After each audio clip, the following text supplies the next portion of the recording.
তৈরি করছি মচমচে পটেটো ওয়েজেস। যা যা লাগছে: আলু, গোলমরিচ, কাবাব মশলা, মরিচের গুঁড়ি, টেম্পোরা পাউডার, লবণ।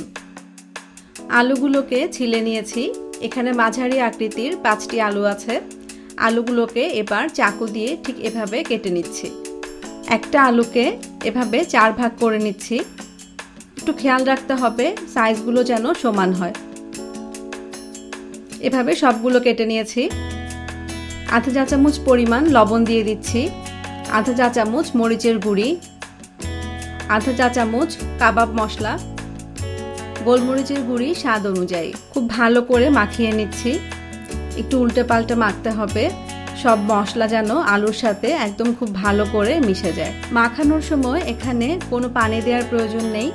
লবণের জন্য এমনি আলু থেকে এখানে পানি উঠবে। রেডিমেড কাবাব মশলা হয়ে অবশ্য সুবিধে হয়েছে, না হলে আমাদের বাসা বাড়িতে সব মশলা একসাথে মিক্স করে তারপরে এই ফ্লেভারটা আনতে হতো। মাখানো হয়ে গেছে। এবার আমি 15 মিনিট অপেক্ষা করছি। 15 মিনিট হয়ে গেছে। এখানে বেশ খানিকটা পানি উঠেছে।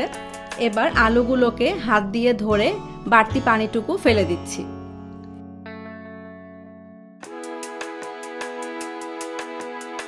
টেম্পোরা পাউডার ছিটিয়ে দিচ্ছি। খুব অল্প অল্প করে দিতে হবে আর মাখতে হবে, একবারে বেশি দেয়া যাবে না। একটু ভালো করে মাখিয়ে নিচ্ছি, সব আলুর সাথে যেন টেম্পোরা পাউডার লেগে যায়। আবার একটু টেম্পোরা পাউডার ছিটিয়ে দিচ্ছি, আবার মাখিয়ে নিচ্ছি।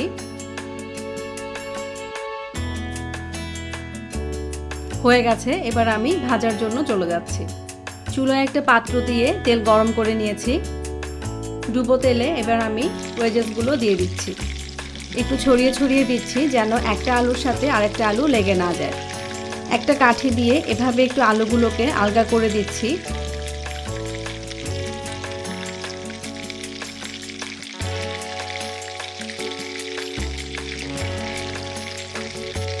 এবার একটা হাতা দিয়ে আলুগুলোকে এভাবে উল্টে পাল্টে দিচ্ছি।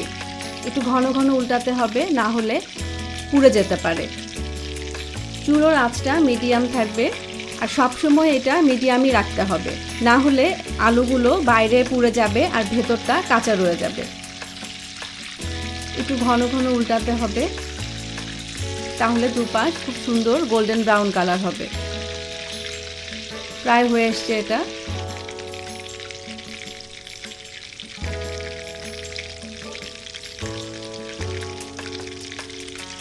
আবার একটু উল্টে দিচ্ছি।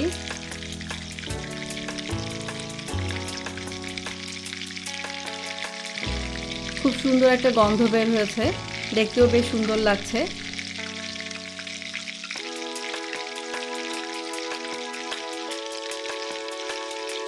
একটা ঝাঁঝরিতে এবার আলুগুলোকে আমি তুলে নিচ্ছি। একটু ঝাঁকি দিয়ে বাড়তি তেলটুকু ফেলে দিতে হবে। একটা প্লেটে টিস্যু দিয়ে এবার আমি ওয়েজেসগুলোকে নিয়ে নিচ্ছি। হয়ে গেছে। একটু সাজিয়ে দিই। অবশ্যই তৈরি করবেন। কোনো প্রশ্ন থাকলে আমাদের ভিডিওর নিচে কমেন্টে কমেন্ট করবেন, আমি উত্তর দেওয়ার চেষ্টা করব। ধন্যবাদ।